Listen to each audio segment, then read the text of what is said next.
Well, I think we're live, Matt. We are live. Fantastic. And I heard a rumor we're probably going to have Alex join us in a little bit. We've got an exciting show tonight. We're going to Richard Hall from the Michigan GT is going to jump on, give us some details about the upcoming event. Nice. We're going to have a local player, Thompson Billings. You've only heard from him on our podcast about our Slugger League. He's going to jump on and chat a little bit about Kings of War and his initial perspective as coming over from Age of Sigmar. And you've got some stuff too, Matt, right? Do I? Yeah, did you have any content? I'm not the only idea man here. No. In all seriousness, unfortunately we're not gonna have Jeremy tonight. He's having his second bachelor party down in San Diego. So I wish I was in San Diego. What an amazing town. He's doubling up, isn't he? Just a reminder to those in the Facebook comments, allow StreamYard so we can see your name. We've got 2 comments there, and I have no idea who they're from because I don't have it open at the moment. Facebook, that is. But hello to whoever said, "Hey, friends." I suppose I should be more. Usually that's Alex's job. Usually he's watching the chats, the chatters. But so what have you been up to, Matt? How's things been this past week? Oh man, so we've just gone into our first lockdown in my part of the world for over a year, which would be very amusing to some other parts of the world because over the last 3 days we've got a total of whole 9 cases. So right. It's all about perspective, right? Yeah. So I'm an essential worker, so I'm still at work, but just trying to deal with the business side at the moment. So this is a welcome little break. Yeah. Awesome. Have you been getting any games in? I've been playing a little bit of UB because I've been play testing.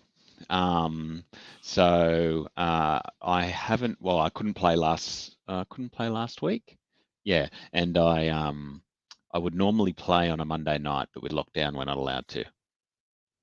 Well, here we're going to bring Thompson Billings, our local player. He's new to Kings of War. Thompson, can you hear me all right? I can hear you. Can you hear me? Wonderful. Thompson, this is Matt. Matt, this is Thompson. Yeah, Thompson. So Thompson is a local player. He's a hardcore 40K Age of Sigmar guy. And I don't know, he probably just got tired of seeing us or seeing me play and decided it was time to at least try Kings of War.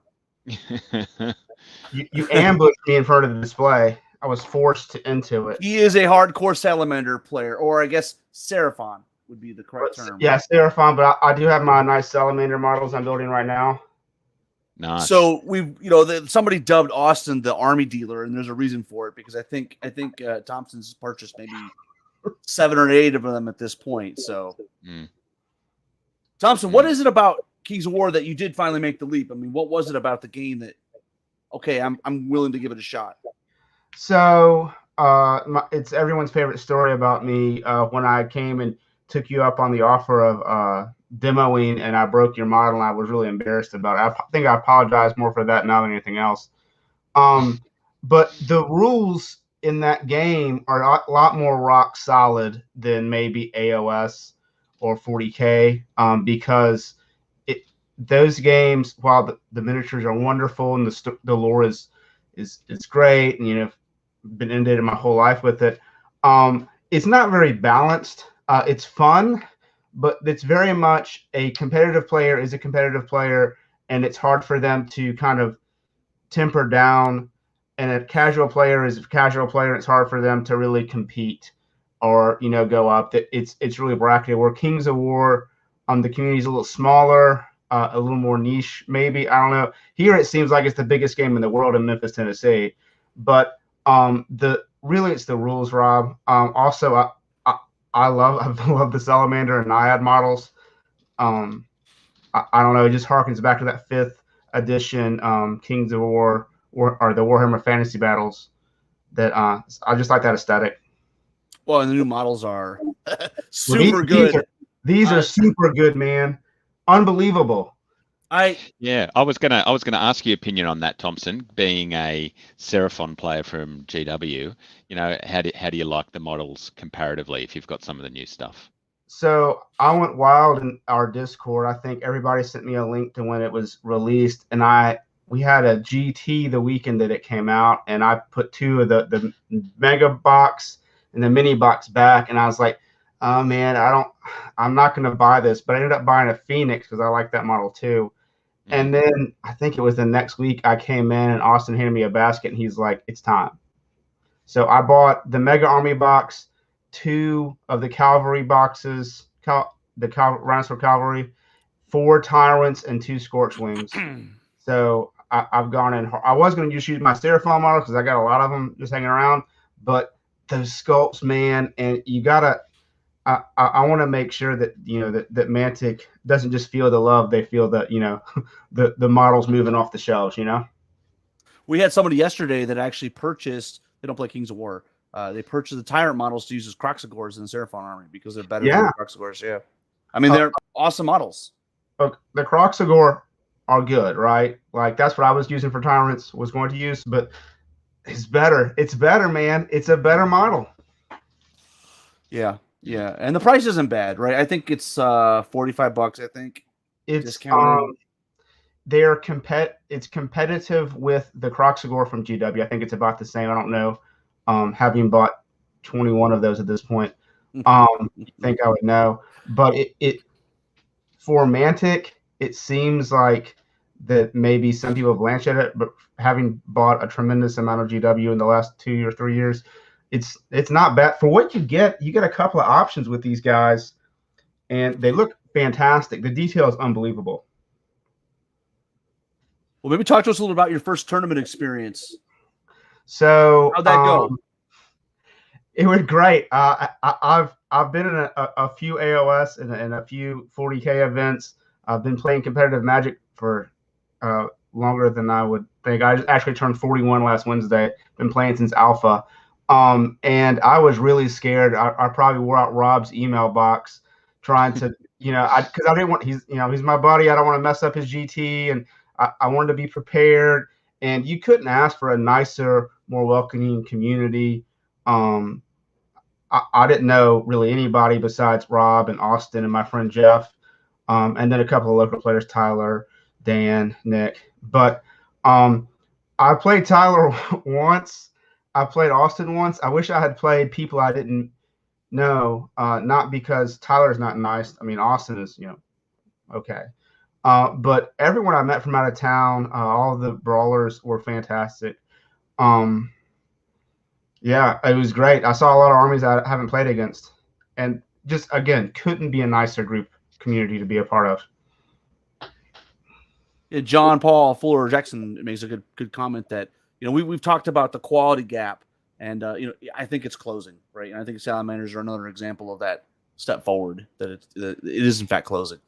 I agree, and the price comparison is still fair because with the quality gap closing, yes, the price has gone up, but it's still well below, well below other things like GW. Yeah, I mean you're not there yet. You're not to GW prices. Well, so you played in this tournament? Did you have a good time? Was it did it meet your expectations, or was it very different than you were expecting? It was very different than I was expecting, because I was expecting kind of a lot of really serious business types about the game, and again, it couldn't be further from that. I played three Masters level players that went to Masters, and if Rob hadn't have told me that, I wouldn't have known it. Like they couldn't have been nicer. They, helped me. They made sure I wasn't like just, killing myself, even though they did a good job of doing that for me. And talked to me a lot about what I could do better. Asked me why I chose my. I mean, just really invested in why I liked the army, what I wanted to do, and not necessarily like this is how you play Forces of Nature, which is there's a lot of ways to play that. And it was great. I thought you meant you couldn't tell just because they were so ordinary, Thompson. Well, no, they're extraordinary. And the Croxagores are $55 for 3, by the way. Yeah. Grant does make a good point that I think there is still some metal models in the Mantic range that needs to go away, and so I think once we finish the conversion over to resin, I think it'll be a good thing. It'll be a good thing. I don't know about you guys, but I am not a fan of metal models. Centaurs. No, are fun. I hate metal models myself. Well, I see we have another guest in the wings. I'm going to bring him on, and we're going to Thompson. You're welcome just to stay and chat with us. We'll probably come back. We're going to bring on the Dead Zone podcast man himself, Mr. Richard Hall. We're going to talk about the Michigan GT that's coming up. I guess it's in just a few weeks away, and another month. So let's bring Richard on. Richard, can you hear us, sir? I can hear you. Can you hear me? We can. Awesome. Perfect. Well, welcome to our live stream. Yeah, thank you for having me. This is awesome. Yeah, I actually just saw you were on. I'm like, well, why don't we just, as I do with Rich, as I do all the time with you, like I'm like, oh, by the way, I'm going to be in Michigan. Let's do this. Mom, let's go do this, and I don't give you any warning. So, oh my gosh, and we have Alex too. Yep. There's a cavalcade of faces. Hannah Charge's best looking man. There he Good is. evening, Exactly. gentlemen. Well, Dead Zone, the podcast guy. Why don't you tell us a little bit about that podcast? About Dead Zone the podcast. Well, I guess we're the opposite of you guys. We talk about the sci-fi universe from Mantic Games. Obviously, we focus on Dead Zone, but we also talk about Dreadball. We talk about Star Saga. We have had Overwatch, some conversations soon. Overdrive. Overdrive Overwatch. very soon. Sorry. Yeah. We do talk a little bit about Kings of War just because some of the projects that Brian and I are working on. Because, well, Brian's getting ready for the Michigan GT as well. And he'll be bringing his elves. Awesome. Are they painted yet, though? Yeah, actually, I think I think he's got like one unit left to paint. But Well, he's been running his elves for a while. Yeah, well, I think I met you guys. How long? When did I meet you guys? A long time ago. So I think it's been like me and you. It's been like over 4 years. Yeah. Brian, it's been about 3 years. Yeah, it's been a long time, and I remember playing Brian when he had his elves, and they're the old. Yep.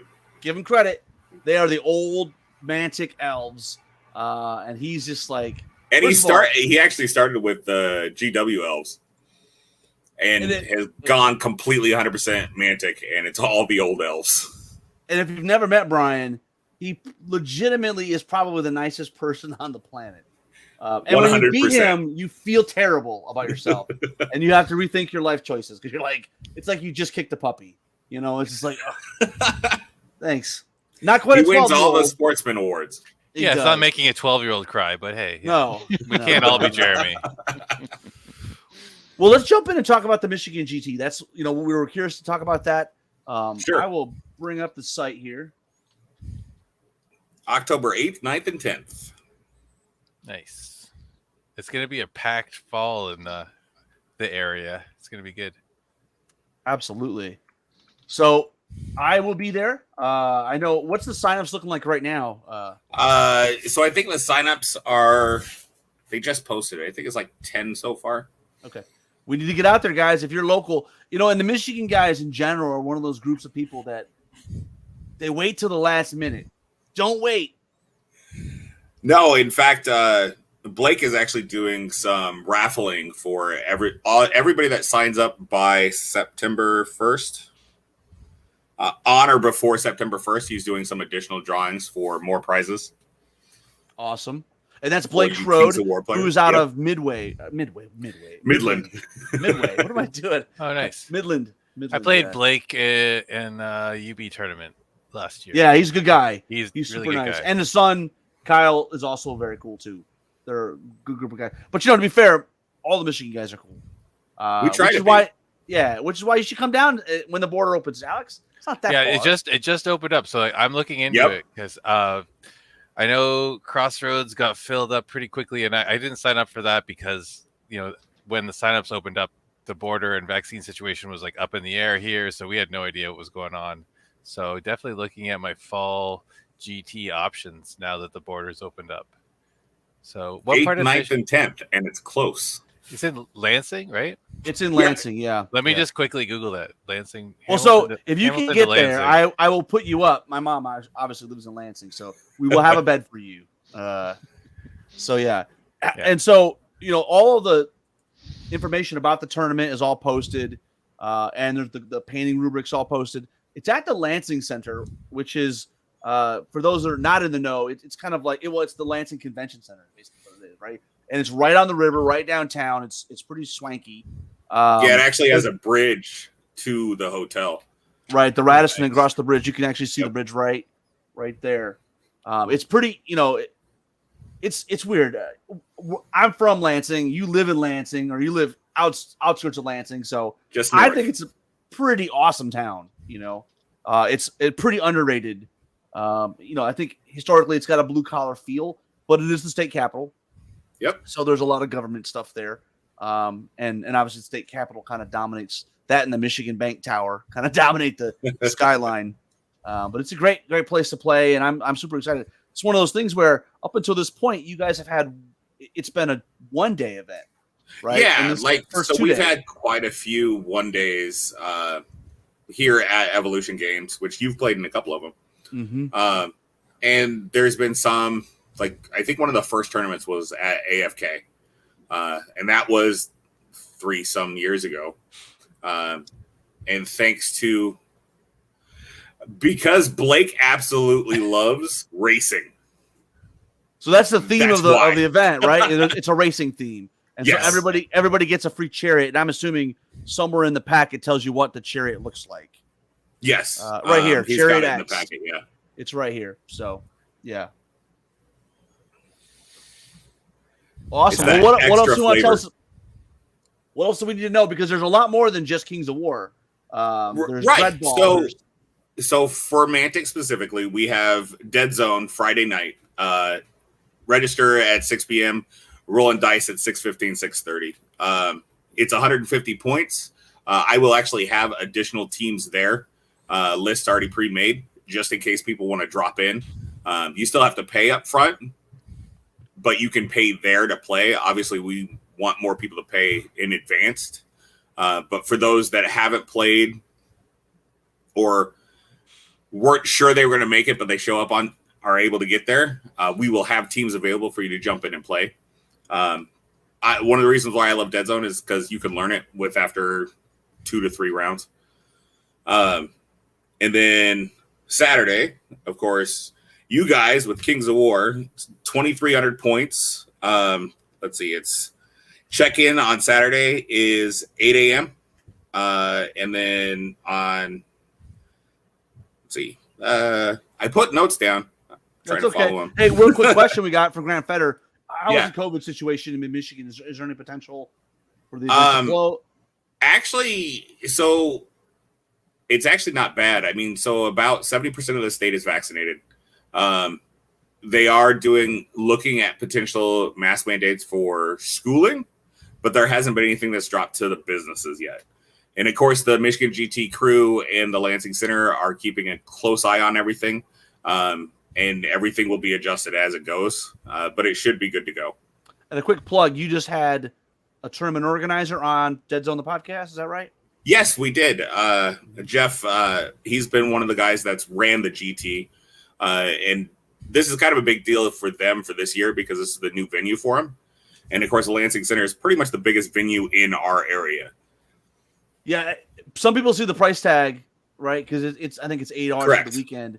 And Yeah. it's like, well, if you live in the area and you realize you're renting out the Lansing Center, or the Lansing, It's kind of a it's big not deal. cheap. It's not No, cheap. it's really right? not. Like, it's the nice, swankiest place in Lansing, which I guess technically isn't that hard.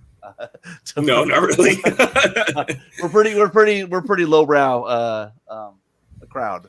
But yeah, and it's that it is not like that $80 price tag is unique to us. In fact, all 2-day events at the Michigan GT are $80. It doesn't Right. matter what game you're playing. Yeah.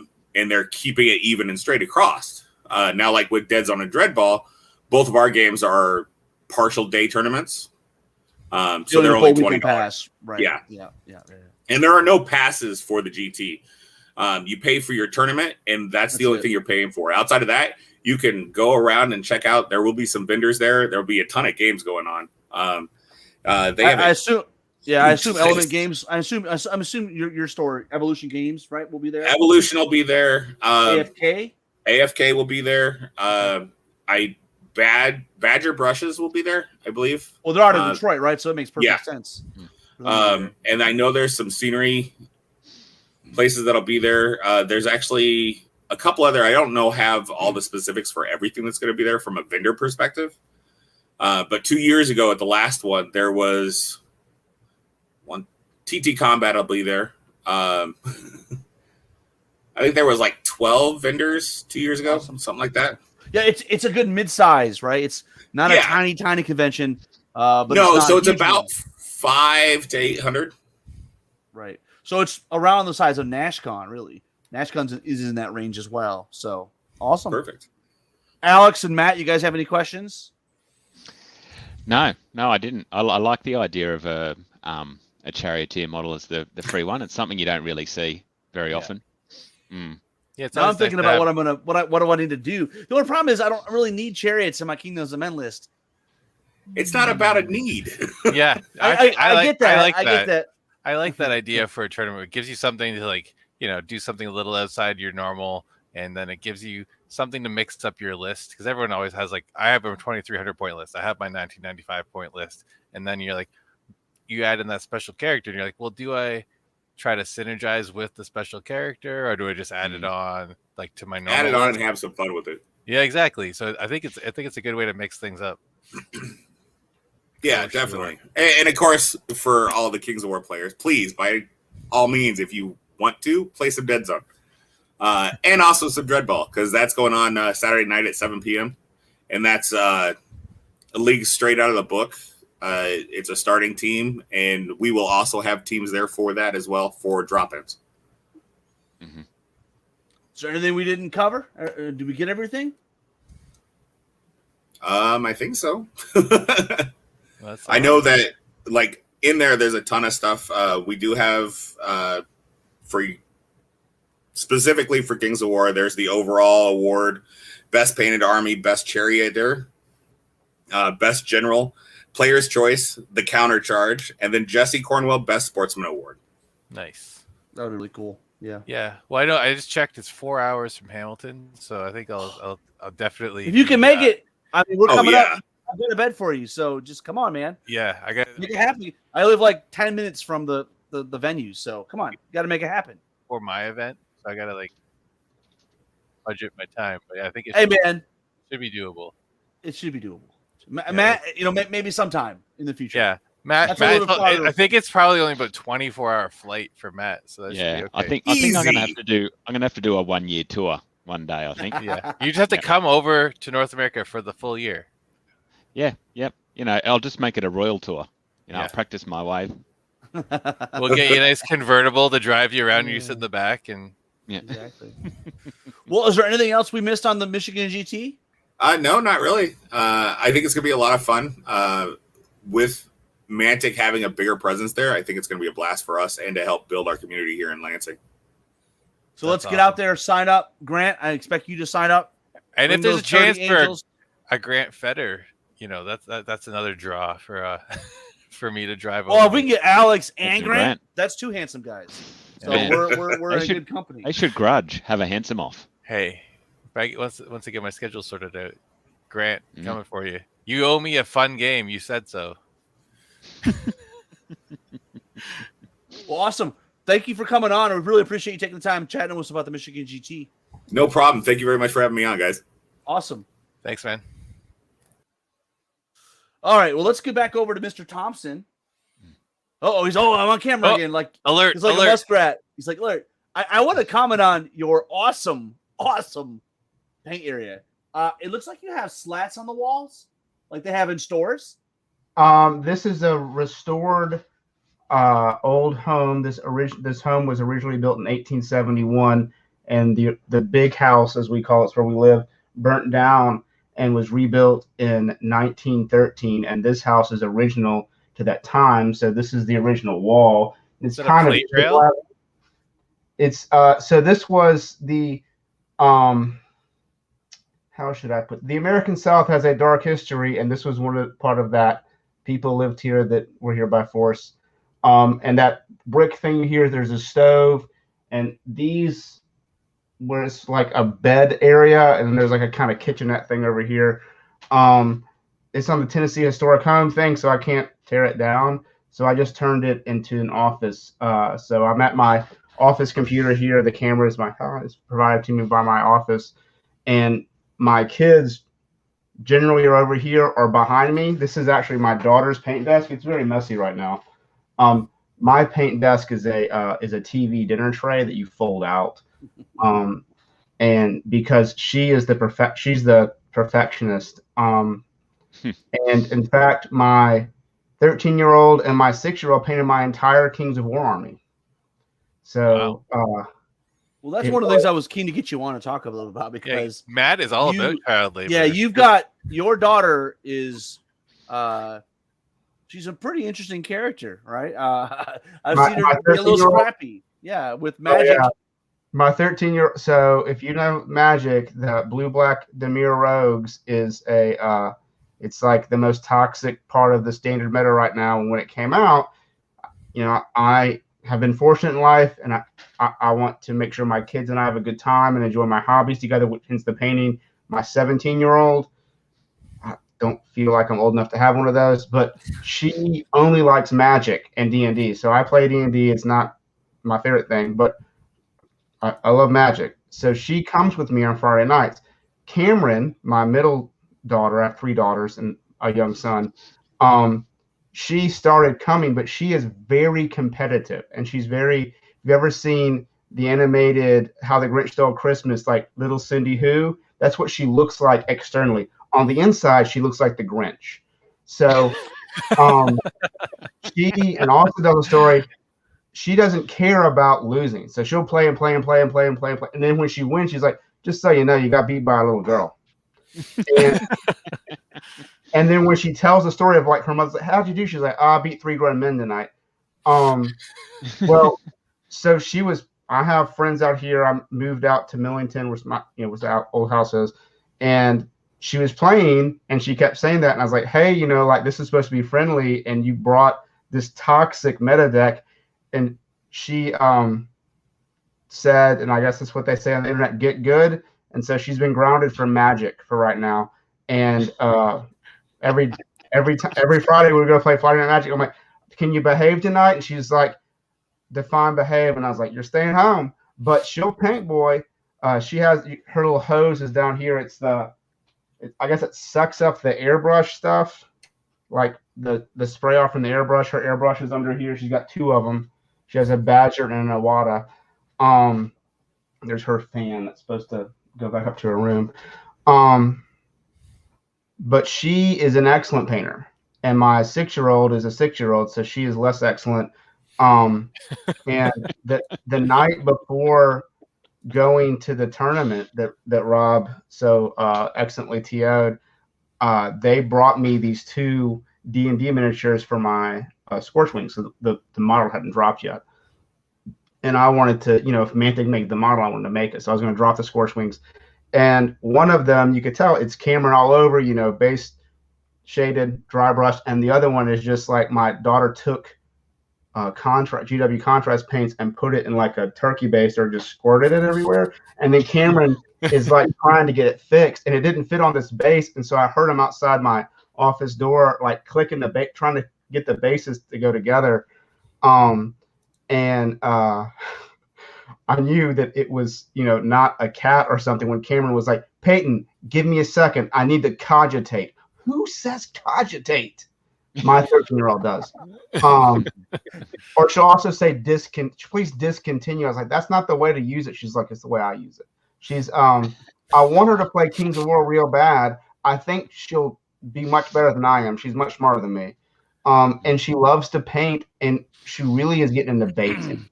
And if you listen to the podcast I was on where I talk about why I got into Kings of War, is not just because my friend Rob and the community were in it, but I love multi-basing. It's so cool.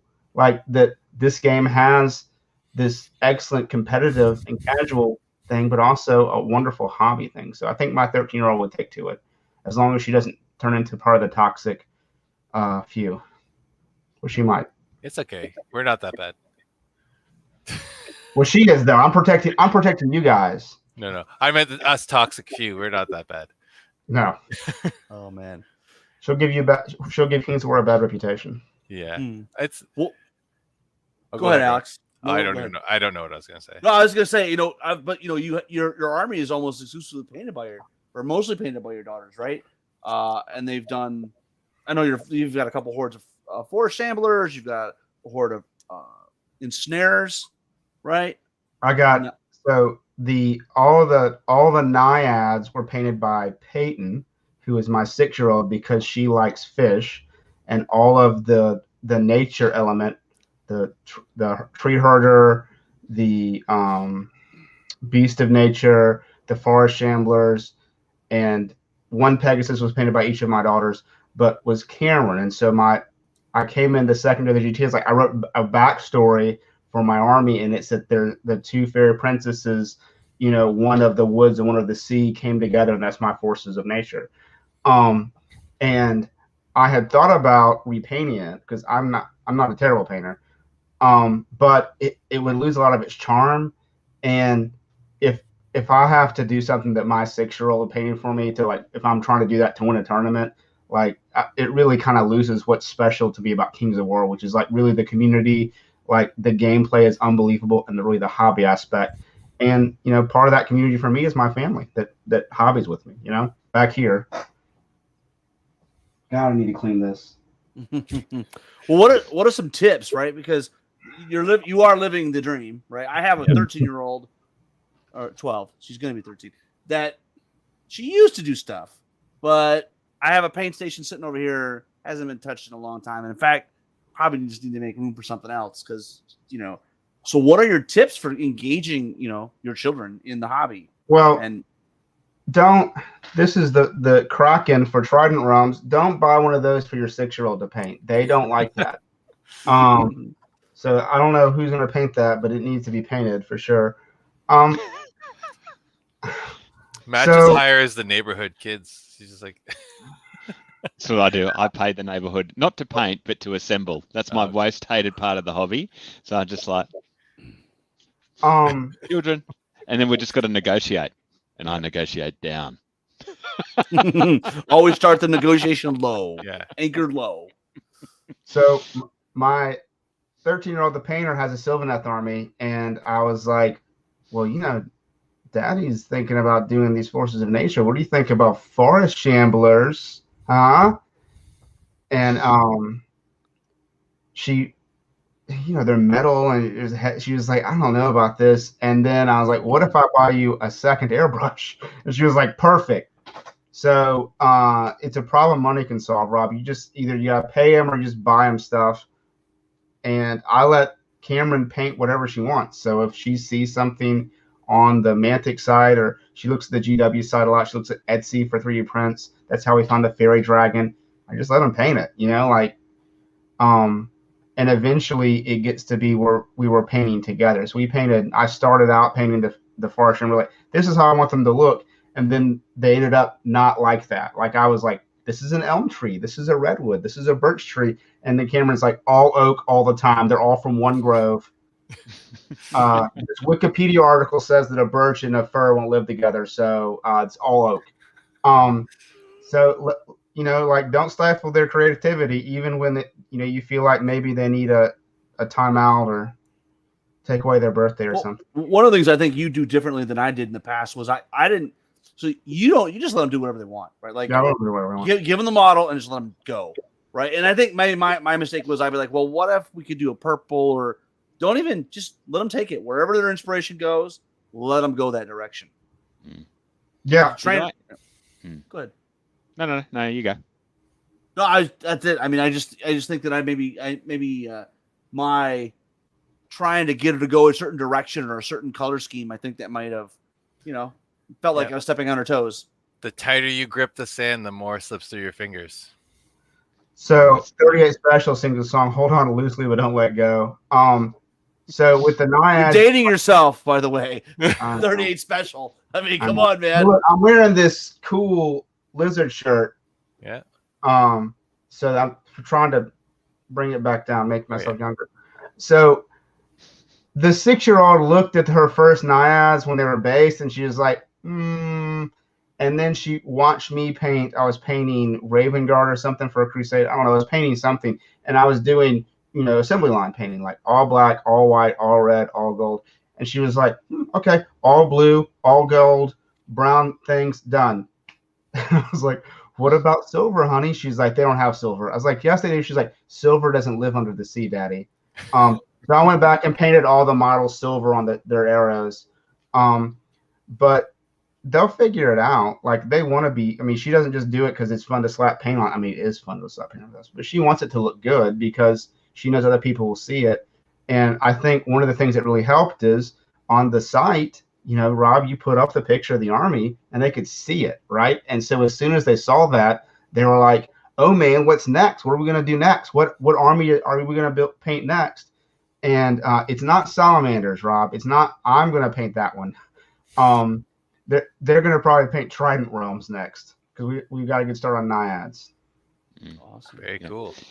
Did I ever tell you the actual story of the last pay negotiation with my mate's kid? No. No, I don't No. think we knew the story. So yet. my friend Nick, who's I've had him once on the podcast before at a Clash of Kings. He's very much into the children learning lessons. And anyway, I said to his son Marty, I was like, look, I've got these models I want assembled. You just do them.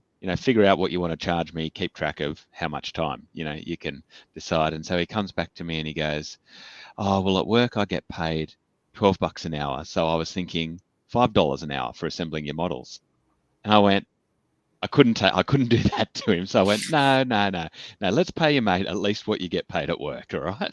So let's go for your, let's go for your $12 an hour. And he goes, okay.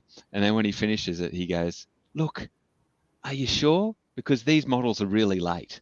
And I was conflicted because I didn't want to be the bad guy. But in my head, I've got Nick, who being a good mate of mine, and he goes, I always like the boys to learn lessons. And so like one of his strategies is if the boys don't have enough money to buy something, he offers them an outrageous rate to buy it for them early from their pocket money, but so it'll cost them more. And so I said to him, all right then, mate, it's only $10 an hour. And he's like, okay. So I sent a text to Nick and I was like, was Marty keeping you informed of the negotiation? He said, yep. And I said, I felt like you would have wanted me to decrease the rate then. And he said, absolutely. Well done. That's funny. Value your time or no one else will. Yeah. I hope I can do this. Interesting thing. Let's go around the horn and what are you working on right now, Thompson? I accidentally chopped off my Titan's elbow, so I'm green stuffing it. I'm trying to get ready to have models on bases to play on Wednesday with you guys. Awesome. Yeah. Any local players? We play every Wednesday night at War Room Hobbies. Let's go ahead and put the plug in. Use the code COUNTERCHARGE on warroomhobbies.com. You get an extra 10%. So I think it comes out to 20%. So it's a pretty freaking good deal. That's a good deal. And I think it's also free shipping when you hit $100. So, free shipping to Australia? No. but to be fair, pay where you play. And if you don't have a local presence or a local store that's willing to carry the stuff, we're happy to share. Thompson and I are happy to share our store with you. Yeah.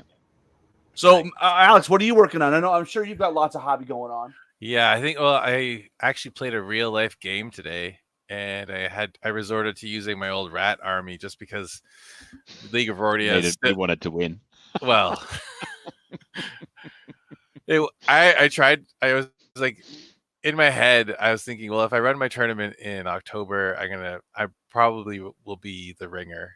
And I was like, I'll test a list that's like not the list that I ran at the beginning of third that was doing quite well. So like I'll do something a little different, but I think the initial test was that it's probably not a good ringer list either. I gotta tone it down a little bit. But I was just annoyed that I haven't made much progress on my League of Rordia this summer just because, with work and working on the house and just being outside and not in my office, I have to buckle down.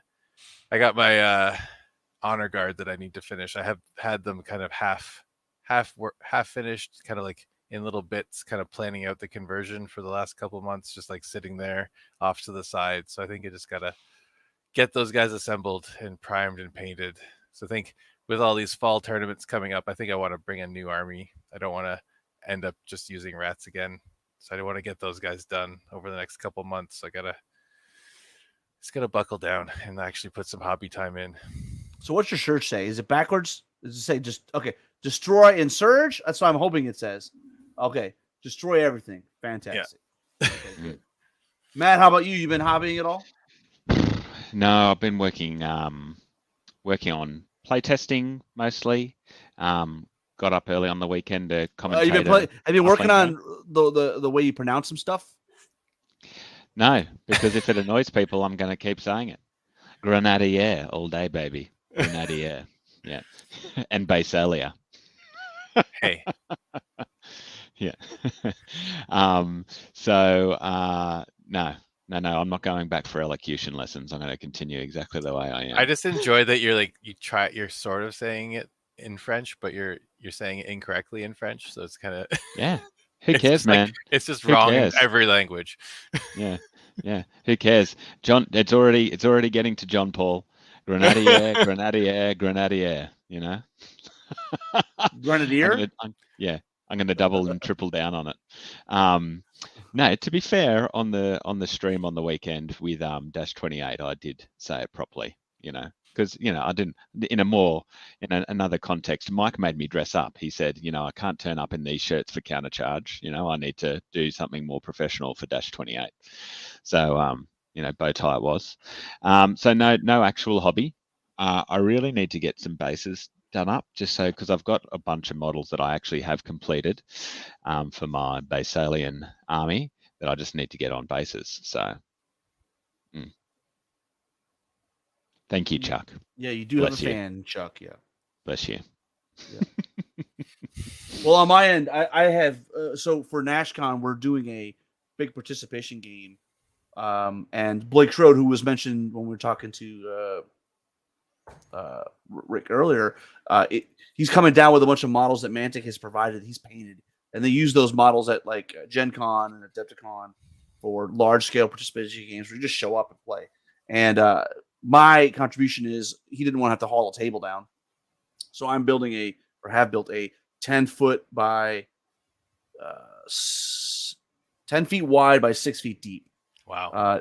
Table, and it's just foam panels. They're 2 feet wide by 6 feet, and there's 5 of them. And then the theme of the battle is basically Abyssal Dwarves and Abyssal fighting Trident realms. So it's one half of the table is kind of like a hellscape. So it's black, it's charred, it's like what you would expect. And then the other side is to make it. I could have done water, and I could have been water, but we wanted to make it a little bit more generic for use in the future, not just tied to Trident realms. So we have kind of like a verdant green field, and so it goes from like verdant green, and there's like a transition, and then into the hellscape. And so I've got those all painted, ready to go. And then our local store, shop owner Mike Horner, he does print stuff for you, right? Like you can buy prints, both PLA, the traditional prints and resin. But I had him print up a whole bunch of these hellscape pieces of terrain. We should have brought one up here with me, but it's like a giant skull and it's like a giant volcano. And so real quick, spray painted black, a real light dry brush of gray, just to give it some contrast. Because I really want it to look pretty bleak. And then this week, NashCon is this weekend, so then I still have to figure out, all right, what am I doing on the other side of the table? It'll probably be a village of some sort with some woods and stuff. But yeah, I'm looking forward to NashCon. It's gonna be fun. I'll be also looking forward to getting this shit done because I'm tired of it. I haven't been able to hobby. I'm not literally I have not been able to paint models in a long time. It's like I'm painting stuff for the tournament terrain. I'm painting this board. I'm like, okay, I want to paint models, and I've been itching to paint more Kingdoms of Men stuff. Fanatics in particular, because they are amazing. I have been I played a game Saturday against Taylor. First time no cannons, no shooting, no nothing. Not even a spellcaster. I mean, I had a spellcaster. He didn't have lightning bolt. I just, it was just a Bane Chant heal guy. It was awesome. I mean, it was awesome because when you don't have 4 cannons or 3 cannons in a siege artillery piece, and you don't have a crossbow block, that's like 500 points. Yeah. That's like 3 more units, 4 more units. Like it was like I had units to spare. I'm like, oh, you here, take this one. And the Fanatics, man, I've been running Brew of Haste on them. So they're speed 6 with D3 wild charge. So potential 15. Man, Is that a horde? Because it's a horde. Yeah. yeah, that's awesome. With the wide frontage, it's a huge threat radius. Because you can pivot and you can get, Yeah. obviously you can get really close to the distance. Yeah. And I don't know, man. Those Fanatics, it's the 30. So funny story. Taylor, I owe Taylor some comeuppance, right? Like he has shot me off the table with Decimator hordes and the mortars, and so he deserved a beatdown. And there was one particular war where he had a Decimator horde on the hill. They got rear charged by the Fanatics, so that's 90 attacks, and then they got side charged by a horde of Pike. So it was amazing. It was amazing. Oh, but the highlight of the game. He's real bad yet. And Thompson, we need to have you work with him on this. He doesn't measure stuff out. So I got my King on a Winged Beast, and I got the Meat of Madness, right? So extra 1 inch on the charge. Boom into the side of the Obsidian Golems. It's 14 attacks, hitting on 3s, wounded on whatever 3s. Took him out by himself. And I was like, that's right. You're going to remember this day. So, Thompson, that's your goal. When you play him on Wednesday, you got to have him be thinking about, man, I didn't realize that guy could fly 21 inches. I'll bring a bunch of movement 10 stuff. Yeah. There you go. Well, no, I want to bring salamanders. Bring them.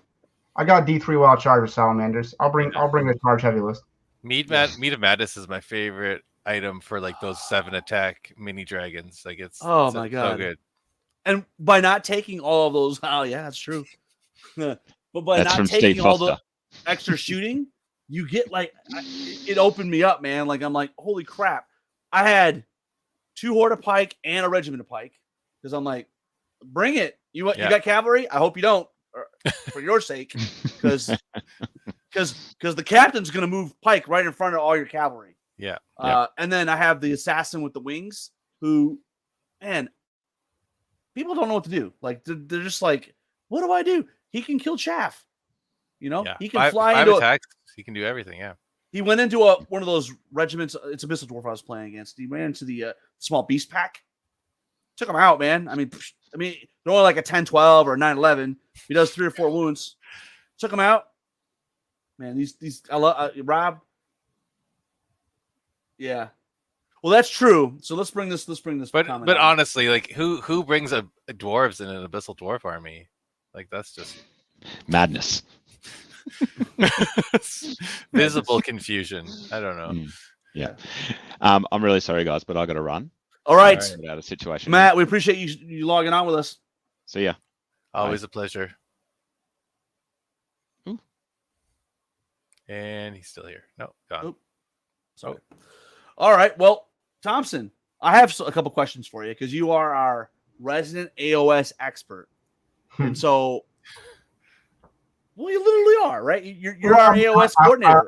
I'm running a league right now. Yeah. Yes, I guess So that's one of the questions that we often get asked is, how do you sell Kings of War to an AOS player the right way, right? the right way. The wrong way is telling them that their game sucks, right? Like, Yeah. that's not going to get you any favors for friends. So the AOS community is made up of really 2 people. People that have been locked in for COVID and took up a project that they've seen tangentially. It's all 40K. They want swords and boards. They don't want laser guns. And then the old Warhammer Fantasy Battle folks, like Jeff. We know Jeff, Rob. Jeff is very easy to sell. Ranks and flanks is something he's interested in. And, like he doesn't want to admit it, but he's fallen off the deep end too. He likes Kings of War a lot. For me, if I had to sell Kings of War, and like all my boys were up there, they saw me playing Kings of War, so it's no secret, is that it's okay to play both, right? And also, they're not the same game. I don't know what Countercharge podcast it was I listened to, but someone said that Kings of War is a ranks and flank, or it's really a character game masquerading as a ranks and flanks game. You're kind of making your own characters, really. They have big bases. And when I play Kings of War, what I'm thinking about is, this is, instead of a 22 mil circle, it's just a, that square, and this profile is that character. So you can kind of use your AOS brain to do that. But it's just a different game, Rob, and that's what I would sell it to. It's also quicker. The number one complaint of AOS right now is that the games take a while, especially with the 3.0 rules. There's a lot of interaction on your opponent's turn, and games take an average of 3 to 4 hours. Whereas Kings of War game, I mean, we got what, a 2,000 point game in every 2 hours, so that's pretty snappy. Yeah, you bring up a couple good solid points there. One is they are very different games. I think they're trying to do different things, right? And I think we chatted about this on a podcast not too long ago, but just going all the way down to GW's versus Mantic's marketing philosophy means they are divergent, right? I think there's maybe an element of the Magic game in GW where there is a little bit of chase the new, right? There is a sense of new hotness. Here we got a comment from Paige about AOSC. So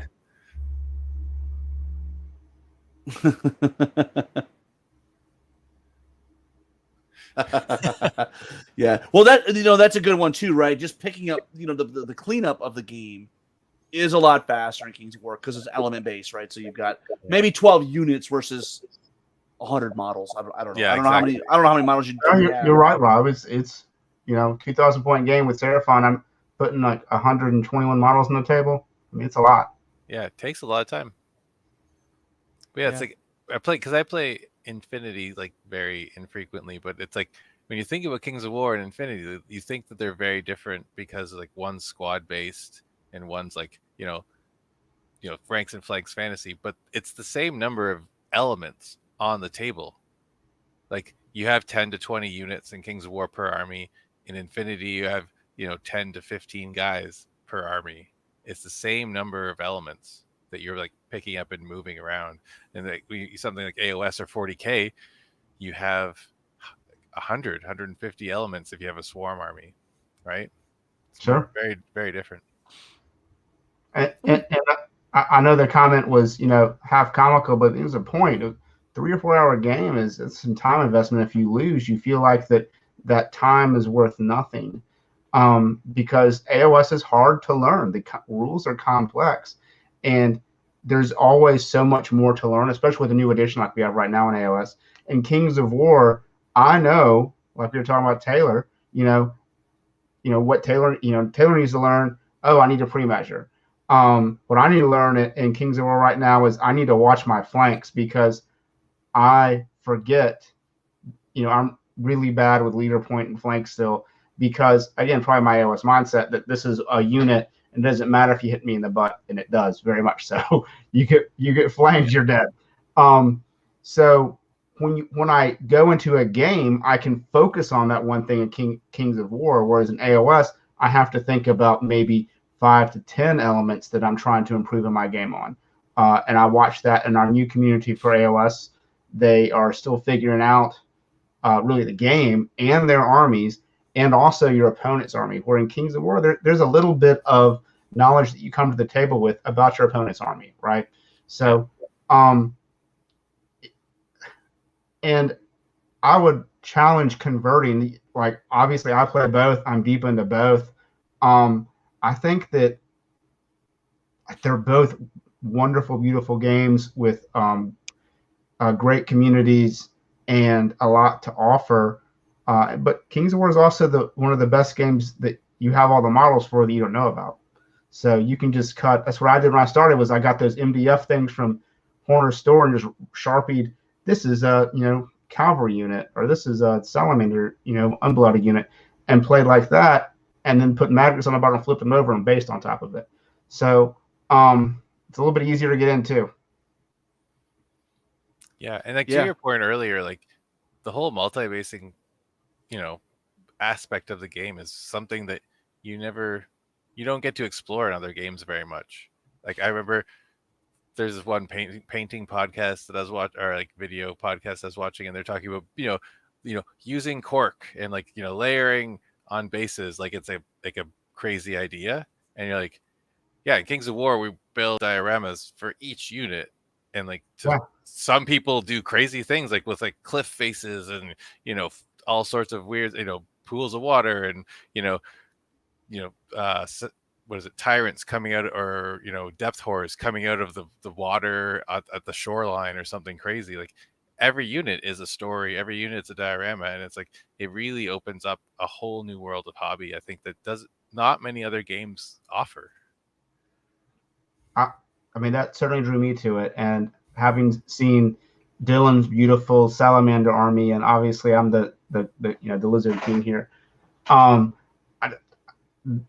That to me, to answer your original question, Rob, if someone is playing AOS because they're drawn to the aesthetics and they love the gameplay, it's not a either or for the gameplay. They're different games. But really what draws me in and keeps me going is like I look at this model here and think about, man, what is he going to be doing? What's his story? And I guess I think about that with my Seraphon too, but not in the same way. You have more of an emotional attachment to what you're doing, and you can really express yourself. Sometimes 6-year-olds just slapping knives together. But my kid Wikipedia'd what oak trees look like. Like there's, and she's painted a whole Sylvaneth army. She never did that. So, it's a different game, and it's really a different vibe. Yeah, I don't know. I can't say enough good things about Kings of War. But you hit on something, right? It's harder to tell a story on a single base, right? When you have multiple models interacting with each other in a battle scene or on parade, or maybe they're having a dinner. Like I really thought, for those that listened, Matt and Jeremy had a great episode on halflings, and Jeremy's idea for one of his units was there was basically they were having a party and they were disgruntled because they had been rudely interrupted. And just to like seeing like a bunch of halflings flipping a table over, like pulling their knives out, I think that would be hilarious. That's and cool. It would totally make a really awesome base, right? I think like a lot of people, well, it's the lore and like fluff is getting better and deeper every year with Kings of War, but one of the criticisms is that it's not as deep a world as GW properties and other things. But I think you really hit the nail on the head with that. Telling a story for your army is much easier in Kings of War. Like you don't like the lore in the game may not be as deep and large, but you can create much more of a story, more lore for your specific army than you can in other games. And I think, again, I challenge that the lack of that story is a weakness. It's a strength for me personally. Yeah. Like I went home and was excited about a GT and did not have lore for my army. And I woke up the next morning and I did. Right. Yeah, exactly. And it's personal to me. And it does. And it's, Rob thinks it's cool, but like my army's not for Rob. It's for me. Right. I'm playing a game with Rob, but my army's for me. And if you talk about disgruntled players, like I get salty if I lose a competitive game of Magic. I'll be honest, but I've lost a lot of games of Kings of War, a lot. And the only time I get upset is at myself, or if like I feel like that, I didn't understand something. But again, that's on me. So there's a lot more, player responsibility in Kings of War. Yeah. Well, there's a lot of player agency, right? Sure. It's not a gotcha. It's less of a gotcha game. Sure. Well, you don't need to study like 12 army books that aren't your own to know what you're getting into, right? It's all in the two or three books. Yeah, there's in 3 books, which is awesome because I get every codex that comes out for both of the GW games and talk about a cost sink, but also you can't know everything. No, all the interactions between all the different lists and every situation that comes up with because like special rules get updated, between army books and stuff like that. Like it's just nice to have that consistent environment that you can like really learn and like dig your teeth into. I just thought of looking at my tabs. Another strength and really a selling point is the Mantic list editor. It's the best money I've ever spent in any game. Because you can build and look at anyone's army. I don't know. I like it. I think that's a good choice by Mantic. And it has all the special rules. Yep. It has Clash of Kings updates as soon as they're released, and it builds your other systems like Vanguard and Armada. You know, I want to circle back though, because you said something. It's got me thinking. You know, the fact that if you had a game system that doesn't have very detailed and very regimented lore, you know, I've probably said this on the show before, so forgive me. Something that Anthony Reynolds said at some GW convention a long time ago: the best situations are when the company gives you a sandbox, right? And it's like, here's a box, you know, and there are in Mantica or in the world of Panathor, there are pockets of where there's lore, but there's so much fertile ground in between those spaces that it I don't know, like I almost feel compelled to come up with a story. Now, Thompson, the whole lore thing, you know, the way we ran our tournament, you know, we give theme points at our event. We got to make that a thing, because most places they give you points for paint. That's it. But at ours, it's a full hobby. I think I am fully adopting hobby points. I think going forward, I really like make hobby matter. Make hobby great again. Make hobby matter. I don't know. We'll have to come up with a slogan. I'll work on that, but I like that a lot. Sorry, go ahead, Thompson. I got a buddy that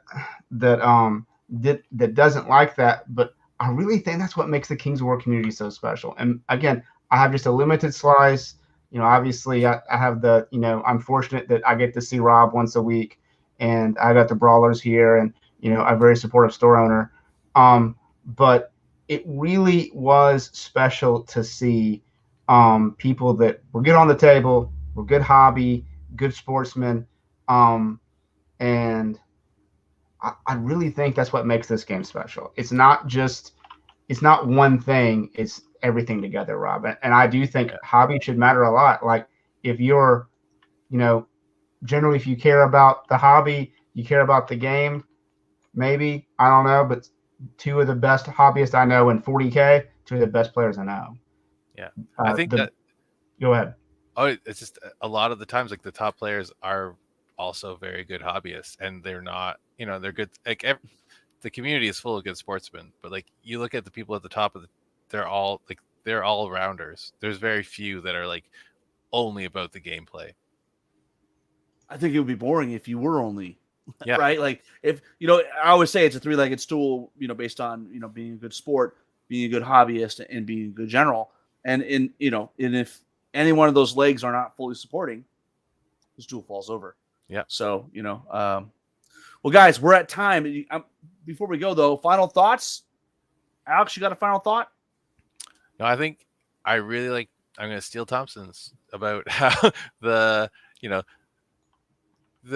medium amount of fluff really gives a lot of player agency. I never thought about it like that. Player agency because I love it. Like I create stories for all my armies, and it's like I've read through the fluff, but I don't really dive into it very much. I'm not part of the narrative workshop or anything like that. I love the game, and I love the game that lets me create my own stories for each army in a way that like I feel like it still fits within the world. I think that's a really good way to put it. Over to you, Thompson. I can't believe I played this game for so little and been on a podcast now twice. Hey, more than Austin. We just want to thank you for wearing a shirt. Yeah. Well, I wasn't. I said I wasn't decent after wearing a shirt on. Talk about a welcoming community. I want to give a shout out to the Brawlers here, and such a great community, and Rob for being so welcoming. He really has brought in a lot of new players. And to Tyler, if he sees this, we're gonna get good, buddy. We're gonna go to Masters one day. I promise. This game rewards practice and mindful practice. Well, he's practiced a lot. He's played a lot of games, man. Yeah, that's good. But he still came in last, so he'll get the tournament. He'll get there. Sportsman there, though. He did exactly. He won best sportsman and he got $100. So he bought Night Stalkers. So I guess Abyssal Doors weren't enough. So yeah. Well, guys, I really appreciate you guys coming on, chatting with us. Thompson, thanks for joining us. It's been really a treat. Yep, thanks for having me. Alex, we'll talk soon, everybody. All right. You want to take us out? Night. Me or Thompson? Either one. One of you guys want to take us out? Thanks for joining us tonight, and remember, keep countercharging. Perfect. We got to train him up, Alex. Got to train him Yeah. up.